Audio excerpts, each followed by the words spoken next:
حدیث میں نے پڑھی ابن ماجہ میں کہ ملک الموت کہتا ہے ایتها النفس الخبیثہ کانت فی الجسد الخبیث، اے خبیث روح جو خبیث جسم میں تھی، اخرج باہر آؤ۔ اب وہ واپس تو ہو نہیں سکتا، اپنے آپ کو روک تو سکتا نہیں، تو وہ حیران پریشان خوف زدہ، تو اس کے جواب میں اس کو ملک الموت کہتا ابشری ابشری بحمیم وغساق وآخر من شکلہ ازواج، تیار ہو جا خوفناک عذاب کے لیے اور کھولتے پانیوں کے لیے، کانٹے دار جھاڑیوں کے لیے اور بے شمار عذاب کی شکلوں کے لیے۔ تو اس کی روح کو جب کھینچتے ہیں تو رگ رگ سے وہ کٹ کٹ کے نکلتی ہے، تو سارا وجود زیر و زبر ہوتا ہے، سکرات کا درد ساری دنیا کے دردوں پر حاوی ہے۔ جب اس کی روح نکلتی ہے اور اس کو لے کر آسمان پر چلتے ہیں تو دروازے پر پہنچتے ہیں تو اندر سے فرشتے پوچھتے ہیں کون ہے؟ کہتے ہیں فلاں فلاں کا بیٹا ہے۔ کا نفس خبیثہ فی الجسد الخبیث، یہ تو وہی بدماش ہے جو بدماش جسم میں تھا، یہ وہ بدبخت روح ہے جو بدبخت جسم میں تھی، اس کے لیے آسمان کے دروازے نہیں کھل سکتے، اسے واپس کر دیا جائے۔ تو آسمان کے دروازے لا تفتح لهم ابواب السماء ولا يدخلون الجنة حتى يلج الجمل في سم الخياط، کہ ان کے لیے آسمان کے دروازے نہیں کھلیں گے اور ان کے لیے جنت کے دروازے نہیں کھلیں گے، پھر یہ وہاں سے نیچے گرائے جاتے ہیں جو اللہ کا قید خانہ ہے سجین۔ وما ادراک ما سجین کتاب مرقوم، وہ تمہیں خبر نہیں کہ وہ کیا خوفناک قید خانہ ہے جو اللہ تعالیٰ نے بنایا ہے، اسے وہاں دھکیل دیا جاتا ہے۔ پھر قیامت تک اس کے لیے انتظار کی گھڑیاں ہیں اور عذاب کی شدت ہے۔ اور جب کوئی نیک آدمی اللہ تعالیٰ کے دربار میں جانے کا اس کا وقت آتا ہے تو اللہ تبارک و تعالیٰ فرماتے ہیں ان الذین قالوا ربنا اللہ ثم استقاموا تتنزل علیہم الملائکۃ الا تخافوا ولا تحزنوا وابشروا بالجنة التي كنتم توعدون نحن اولیاؤکم فی الحیاة الدنیا وفی الآخرة ولکم فیہا ما تشتہی انفسکم ولکم فیہا ما تدعون نزل من غفور الرحیم۔ جب کوئی نیک مرد عورت کے جانے کا وقت آتا ہے تو اس کے لیے بھی فرشتے آتے ہیں اور آ کر اس کو خوشخبری دیتے ہیں اور آ کر اس کو تسلی دیتے ہیں کہ آپ غم نہ کریں، پیچھے والے بھی آپ کو مل جائیں گے، آپ خوف نہ کریں، آگے ساری منزلیں آپ کے لیے آسان ہیں، آپ کے لیے جنت بھی تیار ہے، رب بھی مہربان ہے۔ اور حدیث پاک میں آتا ہے کہ ملک الموت اور 4 فرشتے آتے ہیں، وہ 4 فرشتے اس کو سہلاتے ہیں، دباتے ہیں کہ موت کا درد اسے محسوس نہ ہو۔ اور ملک الموت فرماتے ہیں ایتها النفس الحمیدہ کانت فی الجسد الحمید اخرجی، اے نیک روح جو نیک جسم میں تھی باہر آؤ۔ کیا کرو؟ وابشری بروح وریحان ورب راض عنک غیر غضبان، آپ کو بشارت ہو آپ کے لیے جنت تیار ہو چکی ہے اور وہاں کی ساری نعمتیں آپ کے لیے میسر ہو چکی ہیں اور اللہ آپ پہ راضی ہو چکا ہے۔ ایک چیز بتاؤ، آپ جیسے اب نہیں ہیں اور اللہ آپ پہ راضی ہو چکا ہے اور اللہ آپ پہ خوش ہو چکا ہے۔ اس پر اس کی روح کو نکالا جاتا ہے، پھر سارے فرشتے اس کو استقبال کے ساتھ جب آسمان پر لے جاتے ہیں تو اندر سے پوچھتے ہیں کون ہے؟ کہ فلاں فلاں کا بیٹا، فلاں فلاں کی بیٹی۔ کہتے ہیں نفس حمیدہ فی جسد حمید، یہ تو نیک روح تھی جو نیک جسم میں تھی، مرحبا بہی، اس کو ہم سب استقبال کس کا کرتے ہیں۔ اور ایک دم آسمان کے دروازے کھلتے ہیں، پھر وہ پہلا دوسرا تیسرا چوتھا سارے آسمان پار کرتا ہوا اللہ پاک کے عرش کے نیچے کے جا کر، مرد ہے یا عورت، وہاں جا کر سجدے میں سر رکھتا ہے اور اللہ تعالیٰ فرماتے ہیں ہاں اس نے ہمیں خوش کیا، ہم اسے خوش کریں گے، اور اس کو عافیت کے ساتھ وہاں آسمان میں، پہلے آسمان سے لے کر اللہ کے عرش تک یہ سب ویٹنگ روم بنے ہوئے جہاں اللہ اپنے اپنے درجات کے مطابق جنت والوں کو ٹھہراتا ہے، اور وہ انتظار گاہ ہے اور وقت ختم ہو جاتا ہے، لہذا انتظار کی جو تکلیف ہے وہ بھی ختم ہو جاتی ہے۔ وقت ختم تو انتظار کا احساس ختم اور ٹائم کے گزرنے کا احساس ختم۔ تو جیسے اصحاب کہف کو اللہ نے غار میں داخل کر کے تو غار کے اندر سے وقت کو نکال کے باہر پھینک دیا. باہر 300 سال گزرے, اندر آدھا ہی دن گزرا تھا. وہ جب اٹھے ہیں تو وہ 25 برس کا نوجوان 350 سال کا ہو کے نہیں اٹھا, وہ 25 سال کی عمر میں اٹھا ہے. نہ ناخن بڑا ہے, نہ مونچھیں بڑی ہیں, نہ ان کی داڑیاں لمبی ہوئی ہیں, چونکہ تو زندہ تھے, مر نہیں گئے تھے. تو زندہ کے تو بال بھی بڑھتے ہیں, ناخن بھی بڑھتے ہیں, لیکن وہ اس طرح اٹھے کہ 300 برس گزر گئے اور 25 برس کا نوجوان 25 سال کی عمر میں اٹھا ہے, 20 برس کا 20 برس کی عمر میں اٹھا ہے. اور وہ کہنے لگے کم لبثنا, بھائی کتنا ٹھہرے ہیں, کہ یومن او بعض یومن, لگتا ہے کوئی دن آدھا دن ٹھہرے ہیں. وہ صحیح کہہ رہے تھے. باہر اللہ تعالیٰ نے وقت کی گھڑی کو چلائے رکھا اور اندر غار میں اس کو سوئچ آف کر دیا, نکال دیا, یہاں وقت کو داخل نہیں ہونے دیا. تو وقت کے گزرنے سے جو بھی اثرات مرتب ہوتے ہیں وہ ان پر مرتب نہیں ہوئے. تو وہ 20 آدھے ہی دن کے بعد اٹھے ہیں. باہر 300 سال, اندر آدھا دن.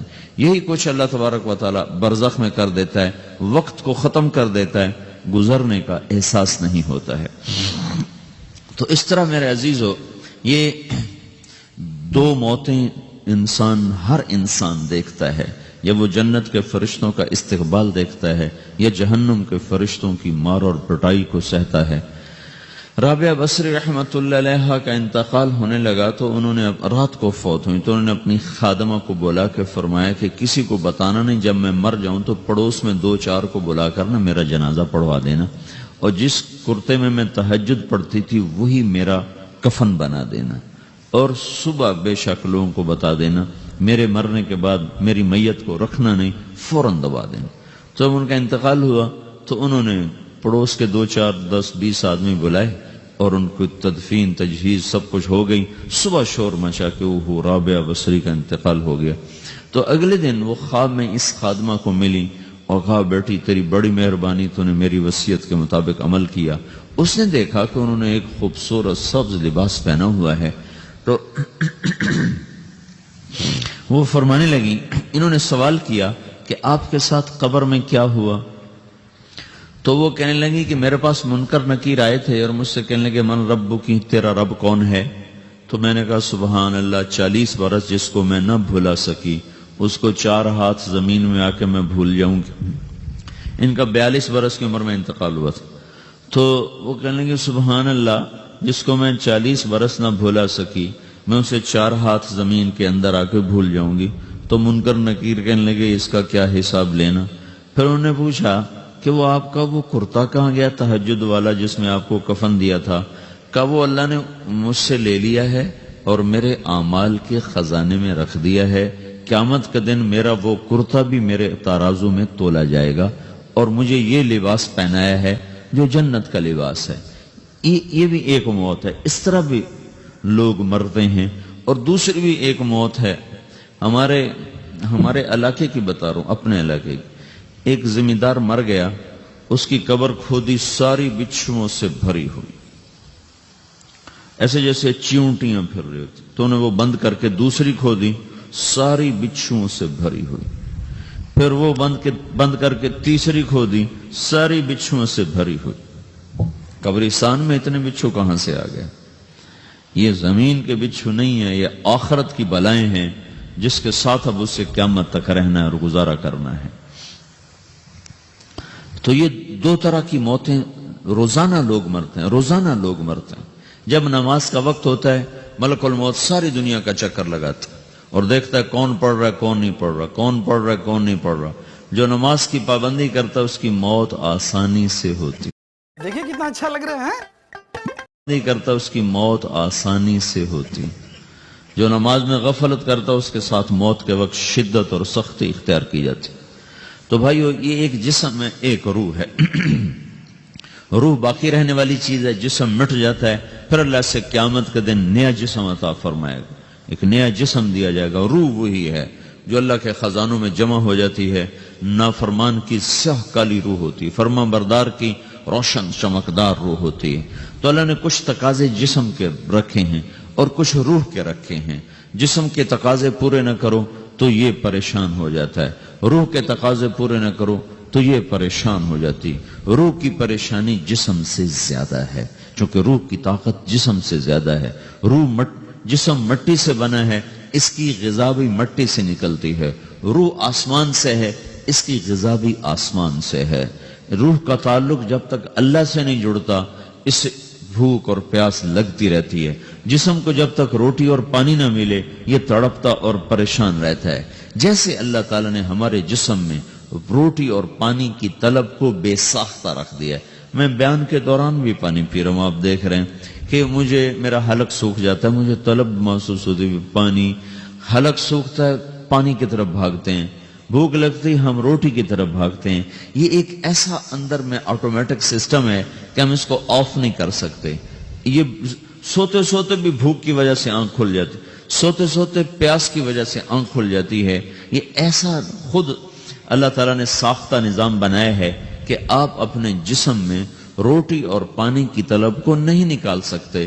میرے عزیزو، ٹھیک اسی طرح اللہ نے انسانی روح میں اپنی طلب رکھ دی ہے اور اپنے رسول کی طلب رکھ دی ہے۔ یہ دو طلب ایسی ہیں کہ یہ آپ کے جسم روح سے نکل نہیں سکتی۔ جیسے بھوکا روٹی نہ کھا لے، پیاسا پانی نہ پی لے، اسے چین نہیں آ سکتا۔ وہ روح جو اللہ اور اس کے رسول سے نہ آشنا ہے، جب تک وہ وہاں تک پہنچ نہیں جاتی اسے چین نہیں آ سکتا، اس کا اندر پریشان رہے گا۔ 1997 میں جب جنید جمشید سے میری پہلی ملاقات ہوئی تو اس نے مجھ سے یہ سوال کیا کہ مولوی صاحب، ایک پاکستانی نوجوان جس گلیمر کو خوابوں میں دیکھتا ہے وہ گلیمر تو مجھے زندگی میں ویسے ہی حاصل ہے، میرے چاروں طرف زندگی کا رقص ہے اور میری زندگی کی ہر خواہش، ہر تمنا پوری ہے، اس کے باوجود میرے اندر اندھیرا ہے، میرے اندر خلا ہے۔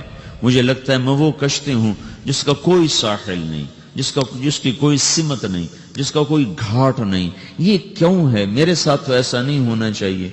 ایک عام لڑکا تو کہتا ہے ہائے کاش یہ ہوتا، اس کو وہ نہیں ہو رہا تو پھر وہ پریشان ہے، ہائے یہ ہوتا۔ میں تو ہائے نہیں کرتا ہوں، میری تو ہر لذت اور خواہش میرے سامنے تشتری میں سجا کے پیش کی جا رہی۔ میں کیوں ایسا کر رہا ہوں؟ میں ہائے ہائے کیوں کر رہا ہوں؟ میرے اندر ویران کیوں ہے؟ میرے اندر میں خلا کیوں ہے؟ یہ وہی خلا ہے کہ وہ روح کی پیاس کو شراب میں بجھانا چاہتا ہے، وہ روح کی پیاس کو لڑکی میں بجھانا چاہتا ہے، وہ روح کی پیاس کو موسیقی سے بجھانا چاہتا ہے، وہ روح کی پیاس کو دنیا کی رعنائیوں میں 5 سٹار ہوٹلوں سے بجھانا چاہتا ہے۔ روح کیا جانے روٹی کیا ہے، شراب کیا ہے، پانی کیا ہے، عورت کیا ہے، موسیقی کیا ہے، گھنگرو کیا ہے، پائل کیا ہے، چھنکار کیا ہے، روح کو ان چیزوں کی کیا خبر؟ امریکہ میں ہماری ایک جماعت تھی تو 4 لڑکے 2 لڑکیاں، 4 لڑکیاں 2 لڑکے مسلمان ہیں۔ تو ایک لڑکے کا نام رکھا تھا ابراہیم، اور اس کو جب پڑھایا نا کلمہ، انہوں نے کہا ہائے، انہوں نے کہا ہائے، وہ دونوں ہاتھ یہاں رکھے سینے پر، دل پر، کہا ہائے۔ تو ہمارے ساتھی ہیں ڈاکٹر اختر، وہ کہنے لگے کیا ہوا کیا ہوا؟ کہنے لگا جب سے ہوش سنبھالا یہ جگہ خالی تھی، یہ تیرے کلمہ پڑھانے پر بھر گئی ہے کہ میری خوشی سے ہائے نکل گئی۔ یہ جگہ خالی رہے گی، یہاں شراب نہیں پہنچ سکتی، یہاں نغمہ اور موسیقی نہیں پہنچ سکتی، یہاں تالے لگے ہوئے ہیں، یہاں تک کوئی آواز نہیں جا سکتی۔ دل کے تاروں پر ایک ہی نغمہ چڑھ سکتا ہے اور وہ اللہ کی یاد کا ہے اور اللہ کی محبت کا ہے اور اللہ کے رسول کی محبت کا ہے۔ باقی کوئی مضراب ایسا نہیں جو ان تاروں کو چھیڑ سکے، باقی کوئی چیز آواز ایسی نہیں جو دل کی دنیا پر جا کر دستک دے سکے۔ یہاں بند دروازے ہیں، یہاں صرف اللہ پہنچے گا، اللہ کے رسول کا تعلق پہنچے گا، باقی کوئی چیز یہاں نہیں جا سکتی۔